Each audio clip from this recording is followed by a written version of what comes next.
Hello everyone, Donnie Wanders here, and today I have wandered to Cape Chignecto Provincial Park on the Bay of Fundy in Nova Scotia.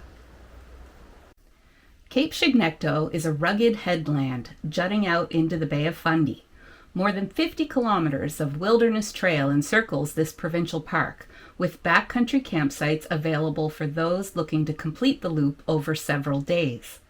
I intended to hike the entire trail over 4 days, but ended up completing only 41 kilometers in 3 days.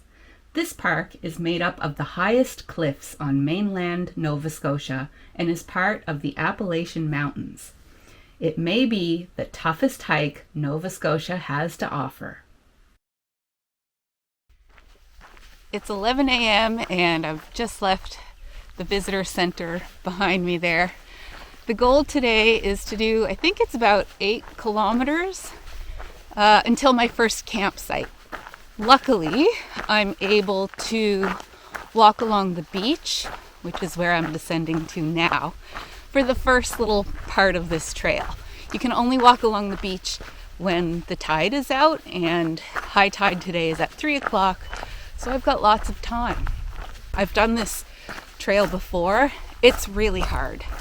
So quite pleased that it's not a bazillion degrees.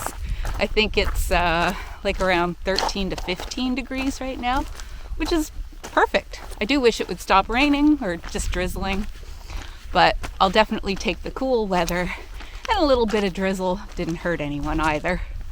This part of the beach, unsurprisingly, is called Red Rocks, and I'm going to be walking along this lovely beach. It's kind of a gravelly beach. It's not like a sandy beach. It's all gravel. I'm going to be walking along it. I can't remember for how long. I feel like it's about a kilometer.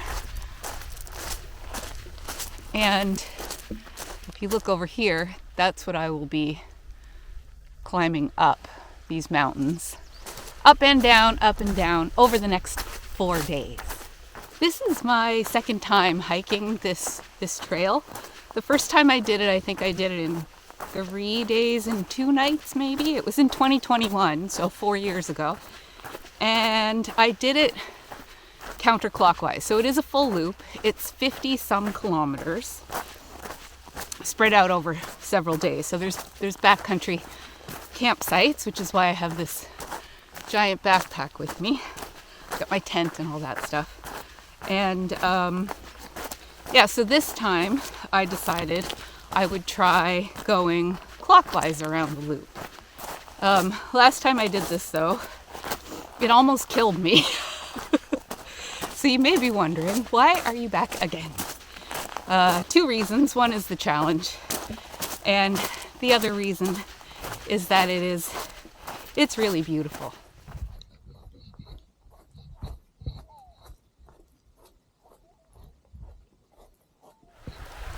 I think I just completed the easiest part of this trail in the first half hour because I'm just leaving the beach,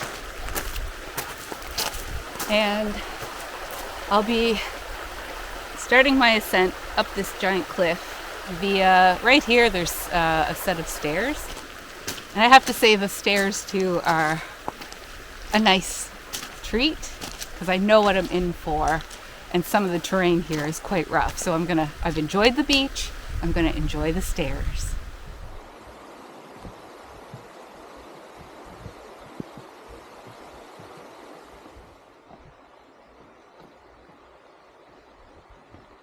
Once you come up the stairs from the beach, you come to this intersection, and there's a sign here that says shore access, and Cape Chignecto is that way. If the tide had been in, we would have come from, there's a land-based trail that just goes through the forests, and it's 3 kilometers that way up those stairs, or I would have been coming down the stairs so I could cross McGahey Brook here and continue on towards, I'm headed for Refugee Cove. So even if the tide is in, it's not like you can't access the rest of the trail. I'm expecting that there's going to be a bunch of water courses like this. This is all fresh water, so on a long trail like this, it's really nice to not have to carry a lot of water. Like I'm only carrying 1 liter of water with me, which saves on weight.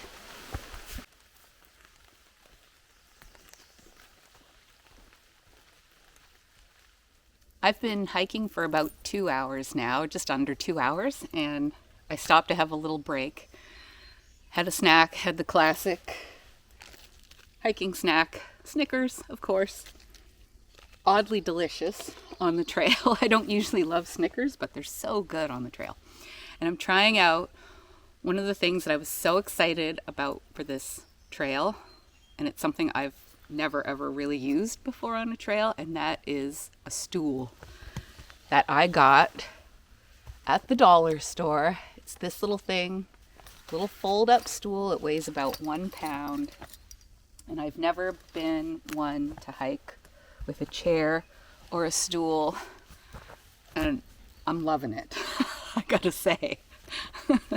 What a luxury to be able to just sit down.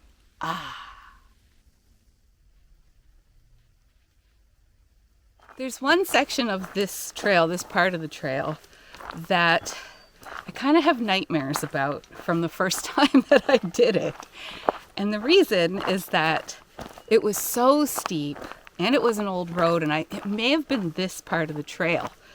The reason that I had nightmares about it before is because of the steepness, and it goes on for like hundreds of meters. And walking up it was so difficult last time. And I was really worried this time about walking down it. I really, as much as I don't like walking up steep hills, I really don't like walking down steep hills because I'm nervous that I'm going to slip. Like, I find walking downhill way more intimidating than walking uphill. And it's because I might slip, and if I slip headed down, I might just like roll all the way to the bottom. I don't know. And it's really not that scary for me this time for some reason. It's so funny how you can freak yourself out about these really difficult trails and like whether or not you'll be able to manage them. I'm taking really baby steps right now, just being extra cautious. I also want to show you something I'm approaching right here, which is kilometer 6. So I'm not quite halfway to my destination for the night, but I'm not far off the halfway mark. I should also point out that each section of the trail is listed on the map as like a different section of trail, and it gives you the average slope of the trail and also gives you the greatest slope of the trail. And for this part of the trail, the greatest slope is 120%. And when I first saw that, I thought, like the first time I did this trail, I was like, well, that's so steep. That's not possible. That's got to be a typo. Wrong. It is 120%. And if you, like me, have a hard time thinking about how steep a slope 120% is, I can't explain it fully. It's like, a little bit of math, but a 1-to-1 slope is at a 45-degree angle. So let's say something like that, which is very steep. And that's a 100% slope. A 120% slope is going to be kind of like that. It's around 50 degrees, if you can think of a 50-degree angle.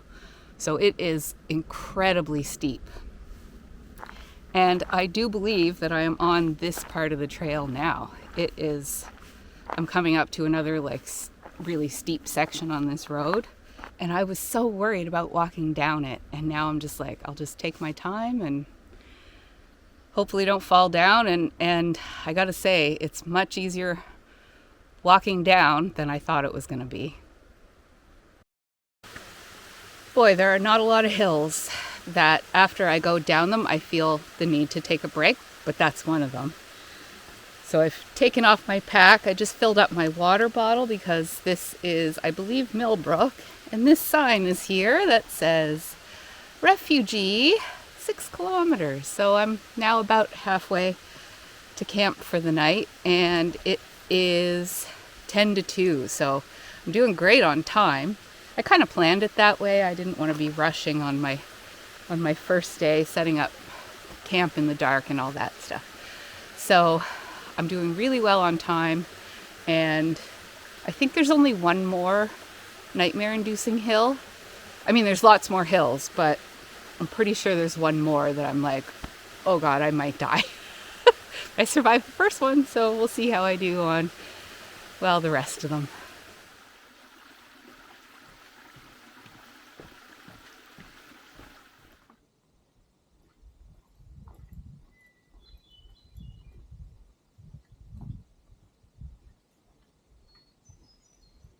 I am climbing up a series of switchbacks.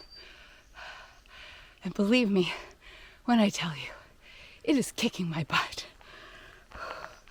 I think the overall elevation is 70 meters. Not sure what the slope is here, but this rock wall, let's see, this rock wall behind me, that's the next level of the trail. And then you might be able to see, maybe not, there is another lift of the trail up there. And if you don't know what switchbacks are, they're like, instead of making a path straight up a mountain like this, the trail builders have put in like a curvy line that kind of weaves up the mountain so that the path that you're on is not as steep as the slope of the mountain, but it's still very, very steep. So I'm just turning a switchback here. Trying not to fall because my walking stick is also my selfie stick. So I'm using it to film right now. If you look right down there, that's the path where I just filmed the first part of this clip. Oh, Lordy. I am feeling the burn. I just made it to the top of that steep climb. I'm at kilometer 8. Whew, and now I'm on the ridge. So it should be smooth sailing here for the next, like, I don't know, 2 kilometers or something. I think I'm gonna stop and have another break here shortly. Oh, it just feels so good to not be climbing up a hill.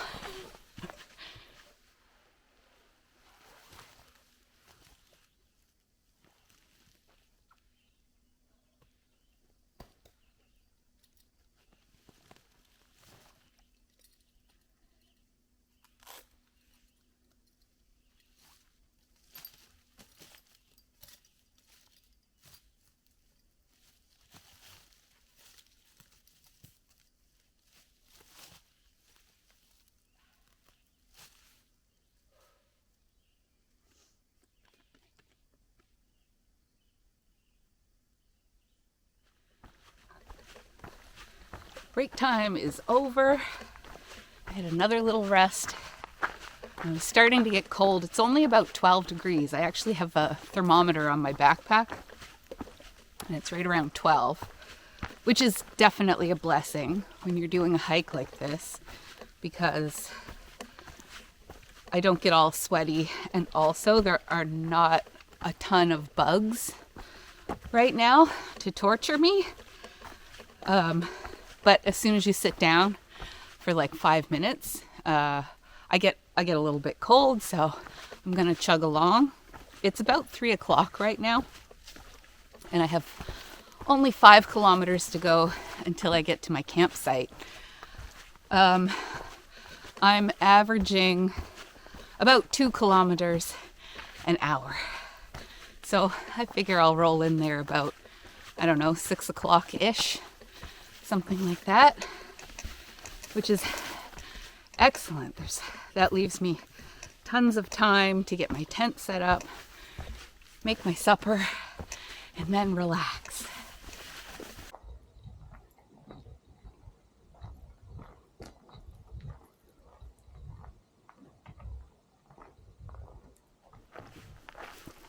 I'm on another big descent. I think this is the last one of the day. I'm headed down into Refugee Cove, and this is, you can see behind me, another road here. There's several of these roads that kind of cut through the park, and park staff use them to access various parts of the park to do maintenance. This part of the park is called Refugee Cove, and the reason for that is because Acadian settlers hid out in these woods during the Great Expulsion, which happened in the 1750s, from 1755 to 1764 here in Nova Scotia. So the French settled here. They became known as the Acadians in the early 1600s, and because of wars, tensions, treaties, all sorts of different political reasons, the English wanted them out of Acadia. And so they started removing Acadian settlers about 100 to 140 years after they had first settled here. So, it wasn't the first settlers, it was generations had gone by, and there were lots of Acadian communities here. And they just loaded them onto ships and sent them elsewhere, scattered throughout the world. When this was happening in this region, in the Chignecto region, apparently a group of Acadians, aided by the Mi'kmaq, hid out in these woods. And that would have been quite a difficult life, I think. Just walking on this road and looking at, the slope behind me. The woods here today are quite thick. It's really difficult terrain. But that's how this part of this area became known as Refugee Cove.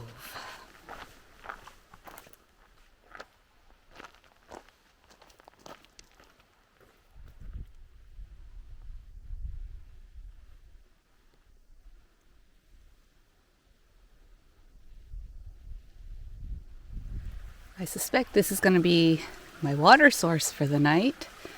There's a welcoming sign that says Refugee Cove, and a lovely bridge to cross so you don't have to get your feet wet. I do believe I am home sweet home for the night. And it's only 5 o'clock. I made really good time. There's a pit privy here, and this is site 2, which is my site, so let's go check it out. Oh wow, there's a picnic table and everything. This is luxurious. Wow, this is great. Ooh. It's quite large compared to some of the other campsites. Can't wait to get set up. It's about 6:30 and I'm snug as a bug in my little tent here. There's a few items still outside, but most of my stuff is in the tent here because it's supposed to rain tonight. So I was quite glad to get into camp a little bit early, beat the rain, get supper, which tonight was Mountain House lasagna. It was delicious. I think my sister got me that one for Christmas, and it kind of tastes like Chef Boyardee, which isn't really that high of a compliment, but I think it's super delicious. Maybe it's just because I'm camping and starving. I don't know. Let me show you though, I have something really cool that I brought with me this time. So those are my hiking shoes. That's not what I want to show you, but I don't like wearing them in the tent. And at the end of the day, it's nice to take them off and put on a pair of sandals. And the thing I wanted to show you are these cool socks that I got at Epcot Center in Disney World about almost 10 years ago. They're from the Japanese pavilion and they're designed for sandals. So they have like just the big toe is separate, and they work great for camp, for your flip-flops, and that helps keep dirt out of the tent if I'm just wearing flip-flops kind of around camp. And what's really cool about these socks is they have little frogs on them. The rain is just barely starting, I think, out there. It's kind of drizzly. It's quite windy now. It's still only, hang on. It's not quite 7:30, but I've done all my camp chores, hung my food up, washed my face, brushed my teeth, all that stuff. And I'm actually in my sleeping bag now. And I just wanted to share with you a trick that I use for keeping warm. And that is this Nalgene bottle. I filled it, I just boiled hot water. And so that's really hot to the touch right now. And I put it inside my sleeping bag for the night. So at home, I really like to sleep with a hot water bottle. And when I'm camping, it's literally a hot water bottle. The birds are still singing out there. But I'm going to turn it in. So today I hiked 13 kilometers, just under 13, even though this campsite is just a little past kilometer marker 13, because I was able to use the beach route to get here that cut off like about 1 kilometer on the trail. Otherwise I would have had to walk up through the woods, and that just adds a little bit of distance. But I got lucky today, the tide was out, and so yeah, I just walked a little under 13 kilometers. Tomorrow I have to do, I think, 18 to get to my next site. So I'm gonna call it here. I'm not gonna go to sleep immediately, but I'm gonna sleep pretty well tonight, I hope, because I am tired and I've got a big day tomorrow. So that's it for me for today. Thanks for watching, and Donnie Wanders will see you tomorrow.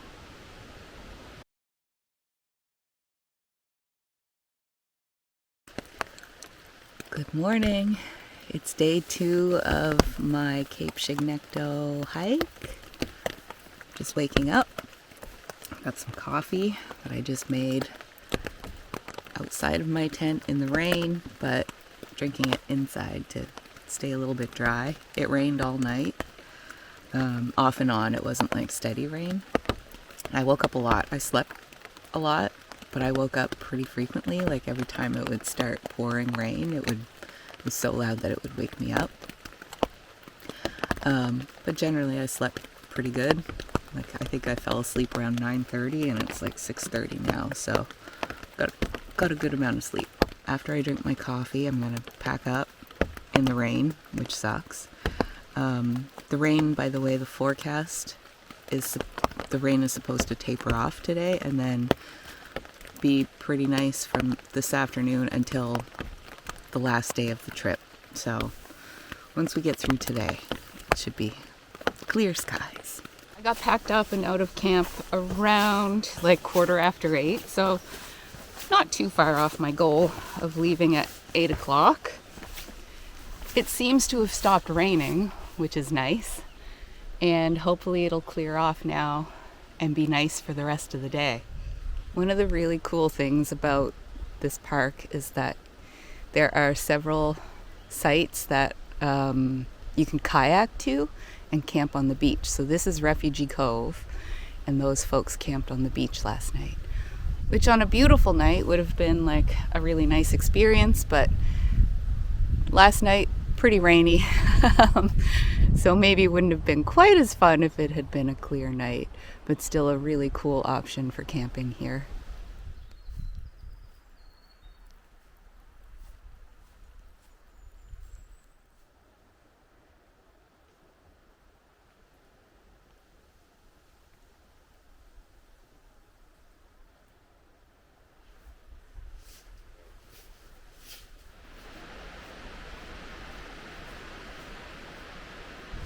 Today started with a big uphill climb from Refugee Cove But then once you get up at about 230 meters, I think, you kind of stay up there. There's been little hills up and down, and the trail has been relatively easy.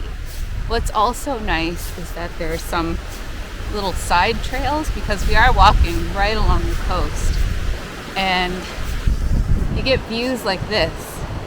It's also very, very windy today, but look at this gorgeous view.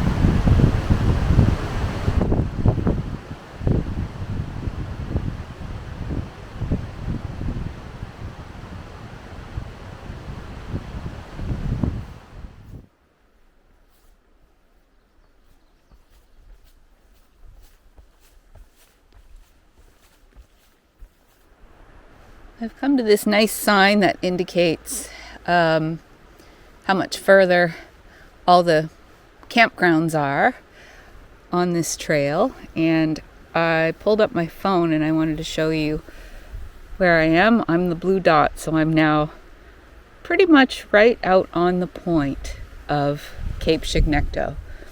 Right here, there's not a lot to see out here. Like, this trail is kind of just like a brushy, overgrown trail that goes into some woods, so there's not like a good view of the very point. I don't think. I'm not actually going to walk all the way out there because there's plenty of good views all along the trail. But this is certainly like a milestone on this trip.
I have made it a little bit past kilometer 22. I've stopped at Big Bald Brook for lunch, and I actually came up this little hill right here, and I've stopped in this campsite, which I think is campsite number 1. You can see all my stuff there.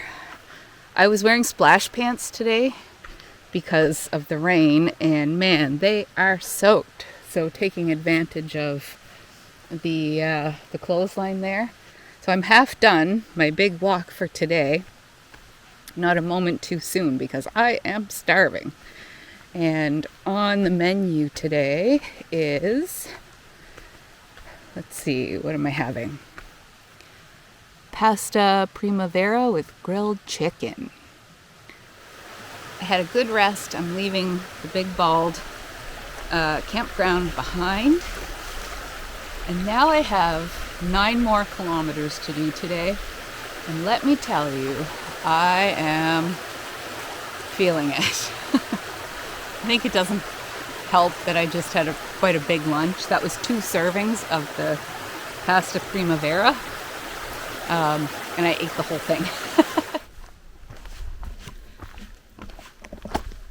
I haven't even walked a kilometer from Big Bald Brook where I had lunch, but I'm already feeling a little bit rejuvenated. I forgot how lovely this part of the trail is, walking across this barren here. So just so open, and so much of this trail is through forest with like glimpses of the ocean and look-offs and that sort of thing. This is nice, and the wind seems to have died down. Look at the amazing bands of color in the rock down there. The reds and the blacks. This park is part of the Cliffs of Fundy Geopark as well, which is like a huge park that's made up of several different sites, because the geology here is outstanding.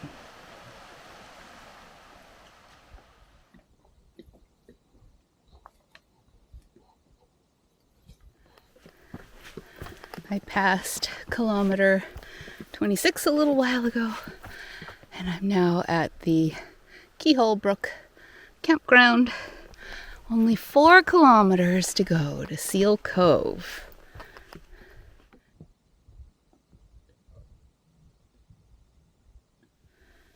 Look at the shape of this tree. It's incredible.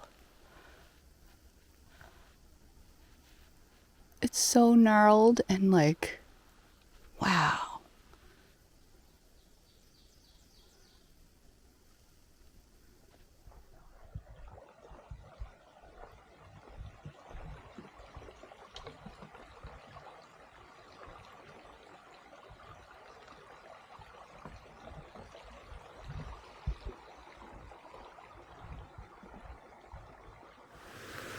I've arrived at Carey Brook.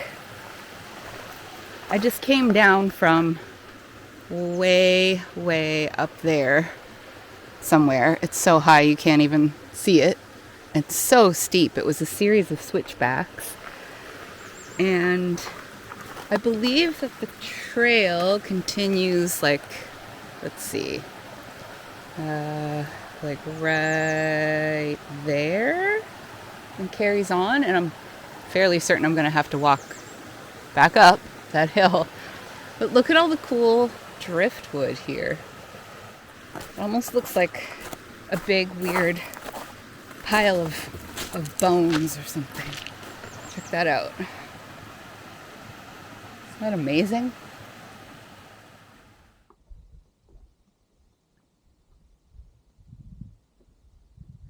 Through those trees, that lovely beach over there. Pretty sure that's Seal Cove. And that is my destination for the night. And just like that, I have arrived. This is Seal Cove. I haven't made it to the campground yet. What a gorgeous evening.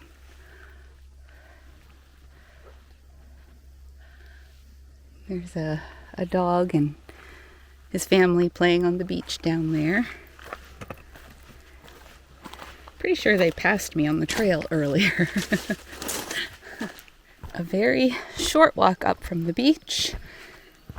And this is campsite number 1, I believe.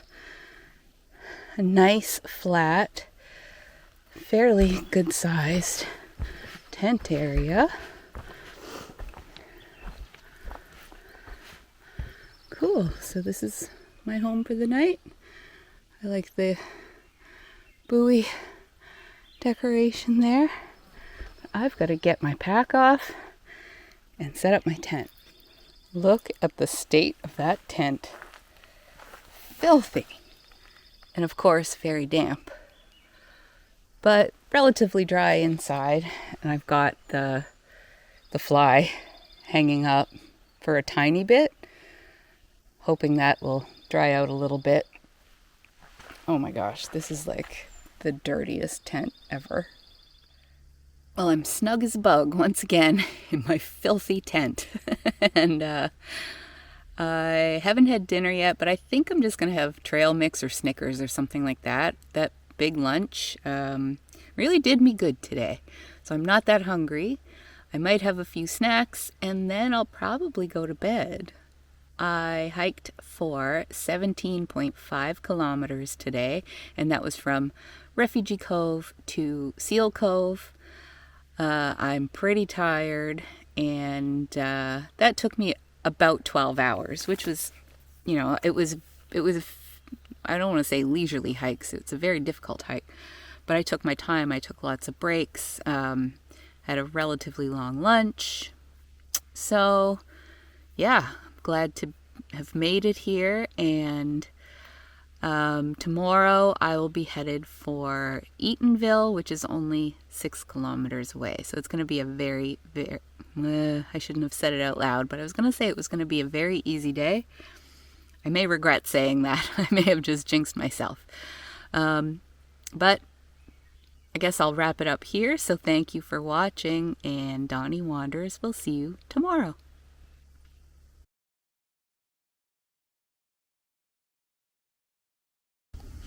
Good morning from Seal Cove.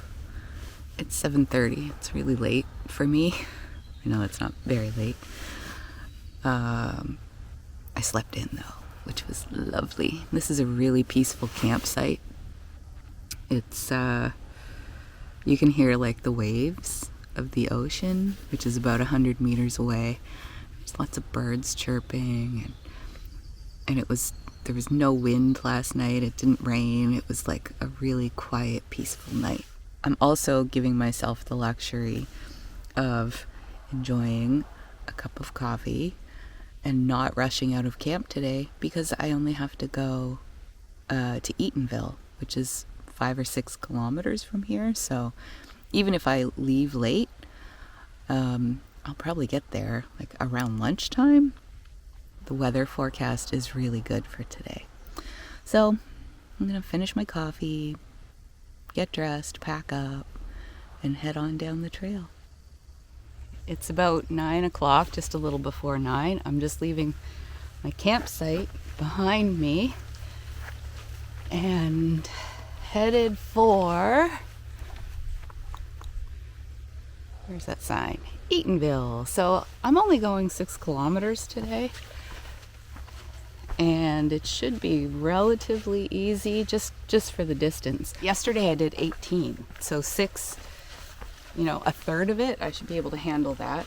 The goal today, when I get to Eatonville, is to set up my camp, and then from Eatonville, there's a day use park, so I'm going to explore that. The trails in that park are only, I think one of them is 2 kilometers, and one of them is 3. From Eatonville, it's a 15-kilometer walk back to my car at the visitor center at Red Rocks.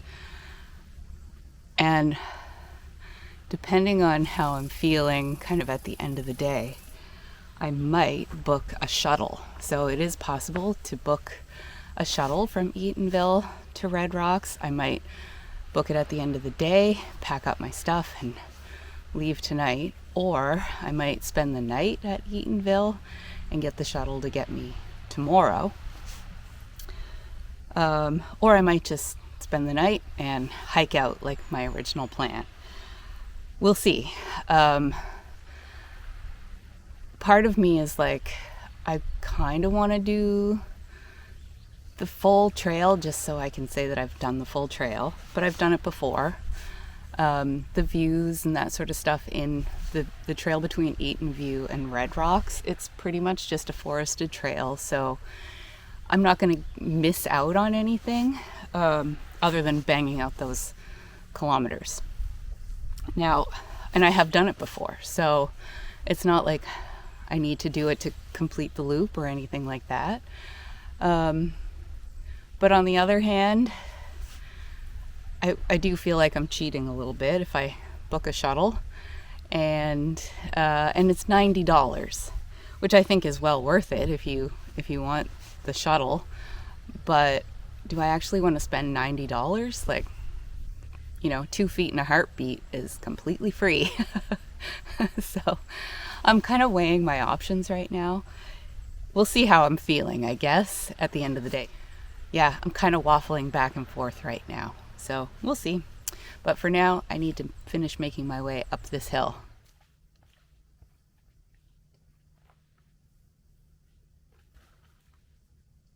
Something on this section of the trail that I'm getting super annoyed with this morning is how muddy it is. Like this section, I just passed through it, but it's so difficult to get through it. There's loads of parts of this trail that have like little bridges and little walkways and stuff, but then you get to sections like that and there's nothing. And there seems to be like a lot of them kind of in this section. I suspect it's because park staff have a really difficult time accessing it. But it would be nice if some of those muddy sections were addressed. And by some, I mean all, which is like a huge, very big task. So I understand why the muddy sections exist.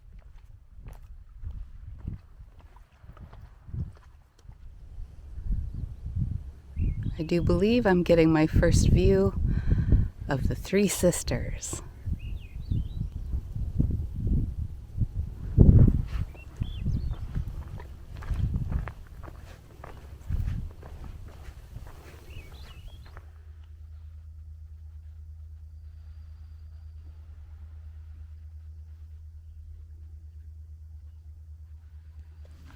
I've been hiking now for about 2 hours and I just passed kilometer marker 34. I sat down and had a little break and really thought about what I wanted to do this afternoon and this evening in regards to taking the shuttle versus hiking out. And I feel very, very tired. So, like, I'm finding I'm needing to take a lot of breaks, and I thought, you know, if I hike out tomorrow, even if I get an early start, it's 15 kilometers, but my pace is so slow that could still take me, 8-9 hours. And then I have a 3-hour drive after that. I found a spot where I had cell service and called the shuttle company, and they are available to come and get me this evening. Decision made. And honestly, it's kind of put a little bit of a pep back into my step here. I feel like that was a good decision. The idea of that hike tomorrow and then driving out, really tired was not super appealing. So yes, I'm cheating a little bit, but yes, I have done that section of the park before, and it's sort of similar to what you're seeing now. Like, I'm not going to miss any great views or anything like that.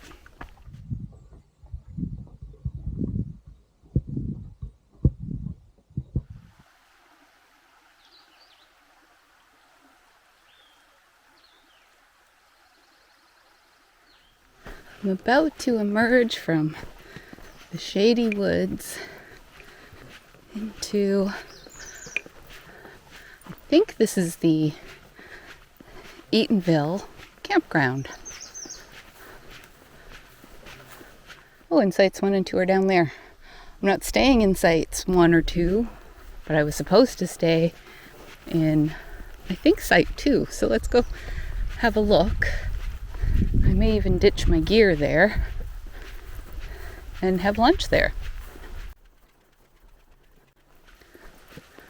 Oh, this is a nice site. Very nice. Excellent. I just had lunch here at my campsite that I won't be using tonight. And as you can see, most of my stuff, I'm just leaving it on the table. And I'm going to set off now to check out the day use trails. There's the parking lot for the day use trails, and I think that's where I'm going to be picked up by my shuttle later. And then here next to campsite 9, which looks very cozy, very private, even though it's on the trail right here.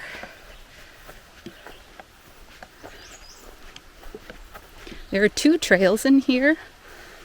Both of them are very short, so I'm going to try to take in both before I have to head back to that parking lot to get picked up by my shuttle.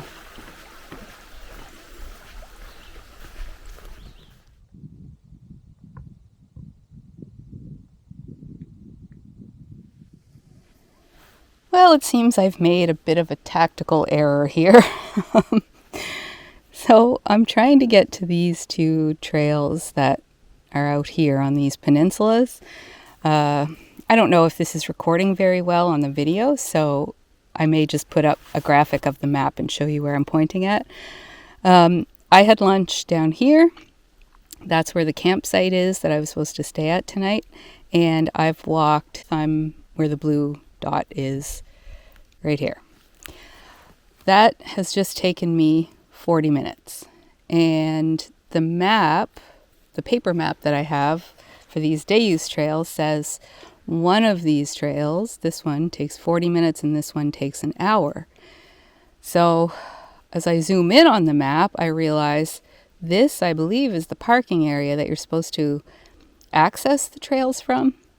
So it looks like I have another probably hour of walking to get to this point where the 40 minutes will start for this trail, or the 60 minutes will start for this trail.